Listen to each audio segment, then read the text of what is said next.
انا ملاحظ حاجه غريبه قوي يا واد يا كسلنجي. ملاحظ ايه؟ اكتر ايام بحس فيها ان انا تعبان ومخنوق هي الايام اللي انا بكون فيها فاضي. فاضي؟ مش الفاضي ده المفروض اصلا ان هو بيكون مرتاح؟ ما هي المشكله ان احنا واخدين فكره غلط عن حاجه زي كده. يعني ايه يعني؟ مش المفروض ان الراحة بتريح؟ لا والله الراحه بتزود التعب. ازاي يعني؟ هو النوم بقى مرهق يعني؟ ما انا مرتاح اهو. ما اقصدش النوم، انا اقصد الفراغ ذات نفسه. ما الفراغ ده راحة برضه؟ لا خالص، الفراغ ده حاجه والراحه دي حاجه تانية خالص. طب ايه الفرق بينهم طيب؟ الراحه دي ان انا مثلا بكون شغال وبتعب وكده ومحتاج ان انا اريح جسمي لفتره معينه وبعد كده هرجع ان انا اقوم اكمل تاني.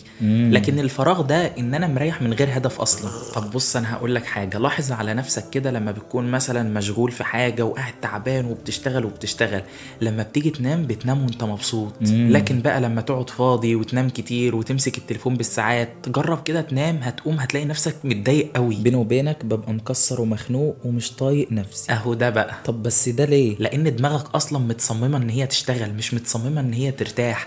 فلما تريحها بتيجي تبص تلاقيها بقى تبدأ تفتح لك في القديم وتلاقي نفسك بتراجع حاجات كده بتزعلك.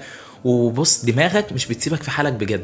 يعني التعب مش من الجسم، التعب بيبقى جاي من الدماغ ذات نفسه. ايوه بالظبط. طب اشمعنى لما انا بحس بتعب في الشغل بتاعي وباجي اريح بحس براحة عادي يعني؟ بص زي مثلا واحد كان بيلعب ماتش كوره، قاعد يلعب طلع من الماتش تعبان جدا بس طالع مبسوط. وواحد قاعد 5 ساعات على السرير قاعد يقلب في التليفون وفي الاخر بيحس ان هو متدمر نفسيا. ايوه بالظبط كده. يعني انت شايف ان الحل مش ان انا ارتاح اكتر؟ الحل ان انت حياتك يبقى لها معنى، في هدف بتسعى له، مش ان انت قاعد مأنتخ وخلاص. طب يعني ايه طيب؟ بمعنى مثلا انك تعمل حاجه، تنجز حاجه، تحس ان يومك له قيمه. حتى لو بسيطة؟ يا عم اي حاجه، حتى لو 10 دقايق هتمشيهم كل يوم، هتصور فيديو، تقرأ صفحه، تعمل اي حاجه، المهم انك تنجز حاجه في يومك. وده علشان ما ندخلش في دوامة الفراغ صح؟ علشان ما ندخلش في تعب الراحه. ايوه فهمتك. يعني انا دلوقتي مش محتاج ان انا انام كتير، احنا محتاجين نعيش اكتر. وساعتها هشوف يومي فيه معنى قد ايه. شكرا والله يا صديقي على المعلومات الجميلة دي. انا مش عارف والله من غيرك انا كنت عملت ايه.